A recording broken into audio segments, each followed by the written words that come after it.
আপনারা সংস্কারের কথা বলেছেন, কি সাউয়ার সংস্কার করছেন? আপনারা কি সংস্কার করেছেন? এই সংস্কারের নমুনা পুরো সচিবালয় এখন পর্যন্ত হাসিনা সেটআপ করা সচিবরা বসে আছে। এই উপদেষ্টা পরিষদ এজন্যই বসানো হয়েছে যাতে বিপ্লবীরা এখানে বসতে না পারে। একটা খুনের জন্য বিচার কেন চাইতে হবে? এই প্রশ্নটা করেন। আমরা তো বিপ্লব এজন্য করেছি যাতে কেউ অন্যায় করলে তার জন্য বিচার চাইতে না হয়। বিচার রাষ্ট্র এমনিতেই করবে।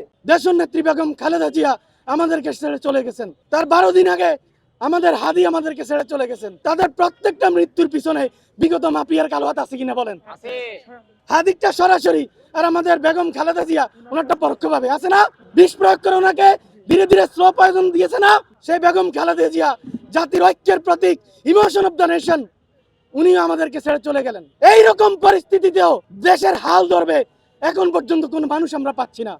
অথচ জুলাইকে ভাগ ভাগ করে প্রত্যেকে তার হিস্সা বুঝে নেওয়ার জন্য ব্যস্ত। আর জুলাইয়ের যারা প্রকৃত বিপ্লব করেছে, যারা বাণিজ্য করতে পারে নাই, তারা এখন গুম খুন হওয়ার জন্য অপেক্ষায় আছে। আমরা স্পষ্ট করে বলতে চাই, সর্বশেষ বক্তব্য, মাননীয় প্রধান উপদেষ্টা ডক্টর ইউনূস, আপনি শুধুমাত্র বিএনপিকে, শুধুমাত্র জামাতকে, শুধুমাত্র এনসিপি কে তেল মেরে প্রতিষ্ঠিত করে সাথে করে জাতিসংঘের অধিবেশনে নিয়ে গিয়ে মনে করবেন না বাংলাদেশের সব মানুষের মন আপনি জয় করে ফেলেছেন। আপনি ৭১ নিয়ে শেখ মুজিব হাসিনারা যা করেছে, জুলাই নিয়ে আপনি তাই করেছেন। আপনারা সংস্কারের কথা বলেছেন, কি সাউয়ার সংস্কার করছেন? আপনারা কি সংস্কার করেছেন? এই সংস্কারের নমুনা পুরো সচিবালয় এখন পর্যন্ত হাসিনা সেটআপ করা সচিবরা বসে আছে। ভাল পালাইছেন ১.৫ বছর। আমাদেরকে একজন বুদ্ধিজীবী বলেছে এই উপদেষ্টা পরিষদ এজন্যই বসানো হয়েছে যাতে বিপ্লবীরা এখানে বসতে না পারে, এবং এভাবেই তারা দেশটাকে চরমভাবে, জুলাইটাকে, ২৪টাকে চরম ব্যর্থতায় পর্যবেসিত করেছে।